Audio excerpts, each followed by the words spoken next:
Untuk informasi lebih lengkap dan berita terkait, klik link yang ada dalam deskripsi. Dan jangan lupa untuk install aplikasi CNBC Indonesia di App Store dan juga Play Store. Jangan lupa subscribe ya.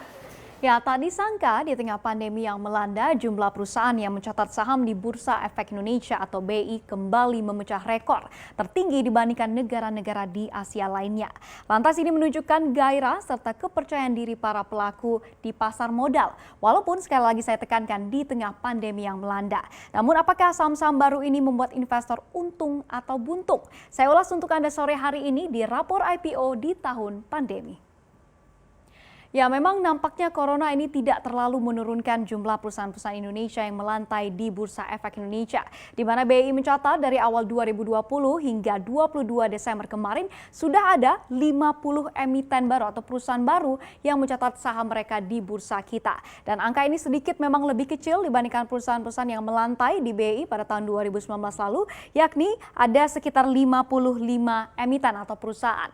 Namun, walaupun dari jumlah emiten ini tidak berbeda jauh, hanya sekitar 5 saja begitu ya. Namun di sini ada ketidakseimbangan. Pasalnya kalau kita lihat dana yang terkumpul dari IPO sepanjang tahun 2020 ini hanya lebih kurang 1/3 dibandingkan di tahun 2019 lalu, yakni di 5,49 triliun rupiah dibandingkan di 2019 lalu, yaitu di 14,78 triliun rupiah. Jadi ini menunjukkan juga walaupun minat perusahaan-perusahaan masih cukup baik, masih positif begitu ya untuk melantai, investor ini sepertinya lebih menahan diri atau berhati-hati nih untuk berinvestasi karena kita ketahui di tengah pandemi ini resikonya masih tinggi, fluktualitas pasar ini juga masih sangat tinggi. Namun kabar baik seperti saya katakan tadi, kinerja pasar modal kita dari sisi jumlah perusahaan yang go public ini lebih baik kalau kita bandingkan dengan negara-negara jiran kita yang ada di Asia. Kita lihat untuk Thailand, ini data yang kami rangkum untuk Anda per September 2020, hanya ada sekitar 10 perusahaan yang melantai di bursa efeknya. Lalu kemudian Malaysia ini juga jauh sekali di bawah Thailand dan juga jauh juga di bawah kita begitu ya dengan kisaran 50 tadi, yaitu di 7 perusahaan yang go public atau IPO. Lalu kemudian kita lihat negara jiran kita Singapura ini juga lebih miris lagi begitu ya, hanya sekitar 5 perusahaan saja yang IPO di Singapura pada tahun 2020 ini. Namun BI mencatat ini masih ada sekitar 17 perusahaan sebenarnya yang berada dalam pipeline BI untuk melantai di tahun ini. Nah, apa saja perusahaan-perusahaan itu? Kita lihat di slide berikutnya. Ya, berikut kami paparkan untuk Anda. Ini adalah 17 perusahaan yang dikatakan akan melantai di Bursa Efek Indonesia. Namun melihat hari perdagangan di tahun 2020 ini yang hanya tinggal 2 hari saja perdagangan begitu ya. Nampaknya sih ini nggak mungkin kalau kita lihat melantai semua nih 17 perusahaan ini. Tapi mungkin di tahun 2021 mendatang. Kita lihat bersama untuk di perusahaan-perusahaan yang berada di sektor perdagangan dan juga jasa. Ini ada sekitar 6 yang akan melantai di Bursa Efek Indonesia. Lalu kemudian dari sisi properti, real estate dan juga konstruksi ini ada sekitar 2, dan kemudian sama juga dengan halnya dengan infrastruktur dan juga transportasi sama ada 2 juga. Lalu kemudian perusahaan-perusahaan yang bergerak di agrikultur ini juga demikian ada sekitar 2 perusahaan. Lalu kemudian pertambangan ada 1 perusahaan, kemudian jasa keuangan ini juga ada 2 perusahaan, dan juga berbagai jenisnya atau yang bermacam-macam atau miscellaneous industry ini juga ada sekitar 2 perusahaan yang akan melantai di Bursa Efek Indonesia yang sudah masuk ke dalam pipeline di Bursa Efek kita. Dan melihat ada 17 perusahaan ini, pasti kita bertanya-tanya juga begitu ya, kira-kira siapa nih perusahaan-perusahaan menarik yang akan melantai di bursa. Dan memang pasti Anda ketahui begitu ya, muncul startup-startup karya anak bangsa yang digadang-gadangkan akan segera dapat dimiliki oleh publik juga sahamnya. Siapa lagi kalau bukan Tokopedia dan juga Traveloka. Kita lihat untuk Tokopedia sendiri begitu ya, dikatakan bahwa Tokopedia ini akan melantai di Bursa Efek Indonesia pada tahun 2021 atau tahun 2022 mendatang, dan juga mengincar dana yang sangat fantastis sekali sekitar 1 miliar dolar Amerika Serikat atau setara angka ini kalau kita rupiahkan di 14 triliun rupiah. Dan memang ini seiring juga kita ketahui dengan valuasi dari Tokopedia yang katanya ini sudah mencapai dekakorn ya, jadi bukan unicorn lagi, yaitu di 8 hingga 10 miliar dolar Amerika Serikat. Lalu kemudian ada juga Traveloka di sini yang sudah juga digadang-gadangkan akan melantai di Bursa Efek Indonesia secepatnya begitu ya, yaitu startup karya karya anak bangsa ciptaan dari Ferry Unardi yang valuasinya ini juga sedikit kalau kita lihat di bawah Tokopedia begitu ya, di 6 miliar dolar Amerika Serikat. Tapi memang kapan akan melantainya memang kita tidak tahu begitu ya. Tapi kalau kabar-kabar yang beredar katanya ada yang di 2021 dan juga ada nanti di 2022. Jadi ada sekitar kalau kita lihat 17 perusahaan yang segera akan melantai lagi di Bursa Efek Indonesia. Namun pertanyaan selanjutnya adalah bagaimana nih kinerja pendatang-pendatang baru di Bursa Efek kita ini? Apakah seperti saya katakan tadi investor ini diuntungkan atau malah buntung nih investasinya? Kita lihat di slide berikutnya.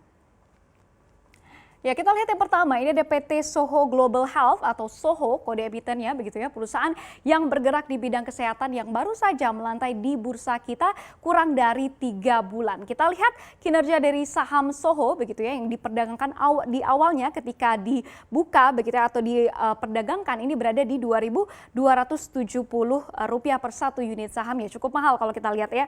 Lalu kemudian kita lihat di 21 September begitu ya, harga saham dari Soho ini melonjak atau terbang tinggi. Kalau kita lihat ini mencapai Rp13.600 per satu unit sahamnya.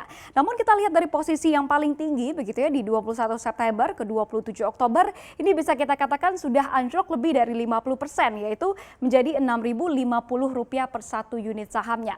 Dan data terakhir kalau kita lihat di perdagangan kemarin begitu ya, saham Soho ini ditutup di level Rp4.830 per satu unit sahamnya. Lalu kemudian kalau kita bandingkan begitu ya, harga saham dari 8 September hingga 23 Desember bisa kita lihat atau bisa kita katakan bahwa harga saham dari Soho ini cukup lonjak signifikan begitu ya. Bahkan kalau kita lihat ini peningkatannya mencapai 112%. Jadi kalau Anda pada awal perdagangan atau saat Soho ini tercatat di Bursa Efek Indonesia Anda menjadi salah satu investornya, maka return atau imbal hasil dari investasi Anda ini mencapai 112% kalau Anda masih hold sampai sekarang begitu ya. Lalu kemudian setelah Soho kita ke saham dari SCNP, perusahaan yang bergerak di bidang manufaktur perangkat rumah tangga yang akhirnya IPO pada September lalu setelah 30 tahun lebih menjadi perusahaan keluarga. Kita lihat awal sahamnya ini berada di level Rp148 per satu unit sahamnya. Lalu kemudian di 9 September atau hanya 2 hari ini mencapai titik tertingginya yaitu di Rp268 per satu unit sahamnya. Namun kita lihat di 23 Desember ini memang agak sedikit menurun begitu ya, yaitu mencapai Rp250 per satu unit sahamnya. Tapi jangan sedih karena secara dari awal diperdagangkan hingga saat ini harga saham dari SCNP ini sudah naik melambung tinggi 69%. Jadi dari dua pendatang baru ini bisa kita katakan bahwa investor ini diuntungkan begitu ya. Tapi yang namanya kita ketahui pasar saham ini tidak selamanya untung begitu ya, karena ada waktunya juga atau saham-saham tertentu yang malah nih buntung. Nah, tapi kalau Anda memang salah satu pemegang sahamnya yaitu dari Soho dan juga SCNP, ini happy cuan buat Anda begitu ya. Namun saham-saham pendatang baru ini seperti saya katakan tadi ini tidak semuanya berkinerja seperti dua emiten ini. Lantas siapa saja top losers saham-saham baru ini? Kita lihat di slide berikutnya. Ya, berikut kami paparkan untuk Anda saham-saham yang jika Anda membeli di harga awal perdagangan mereka dan juga masih memegangnya atau hold sampai sekarang begitu ya, mungkin Anda sedikit sakit hati nih. Karena kalau kita lihat, pertama kita lihat ini ada PT Panca Mitra Multi Perdana, perusahaan yang menjual hasil laut. Di mana di awal perdagangan sahamnya yaitu di 18 Desember, saham Panca ini berada di level Rp386 per satu unit sahamnya. Lalu kemudian kita lihat di 21 Desember sekitar 3 hari setelah diperdagangkan begitu ya, harga sahamnya ini sepertinya udah kelihatan nih tren penurunannya, yaitu mencapai Rp360 per satu unit sahamnya. Dan data terakhir di 23 Desember begitu ya, harga saham Panca ini ada di Rp315 per satu unit sahamnya. Artinya dari awal diperdagangkan hingga saat ini saham Panca ini sudah terkoreksi di 19%. Lalu kemudian setelah Panca kita ke perusahaan yang menjual properti atau saham emiten properti yaitu Rockfields Indonesia, Property Indonesia atau ROK gitu ya, kode saham emitennya. Ini memang kalau kita lihat kode emitennya ini memang keren, tapi tidak sekeren perjalanan harga sahamnya. Kita lihat harga awal perdagangan untuk saham Rockfields atau ROK ini berada di Rp1.675 per satu unit sahamnya. Lalu kemudian sehari setelah diperdagangkan begitu ya, harga saham dari Rockfields ini melesat atau terbang tinggi mencapai Rp2.090 per satu unit sahamnya.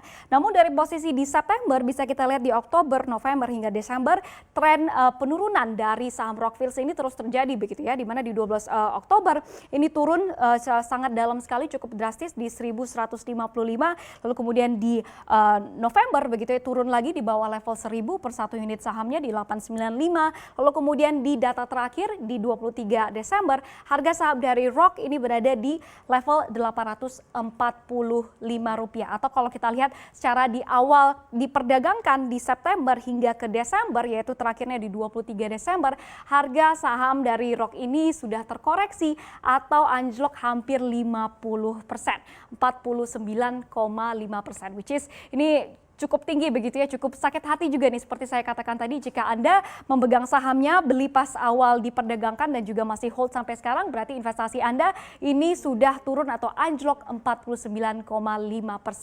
Jadi berikut ini adalah tren IPO atau perusahaan-perusahaan yang go public di sepanjang tahun 2020 ini serta kinerjanya. Ada yang untung dan juga ada yang buntung. Jadi kalau ingin berinvestasi dalam saham-saham baru ini, semua balik lagi kepada Anda sebagai investor, namun jangan lupa dilihat bagaimana fundamental dari perusahaan tersebut dan juga prospek ke depannya, agar pastinya dana Anda ini tidak harus nyangkut di saham-saham pendatang baru ini yang kinerja ke depannya ini juga masih menjadi pertanyaan.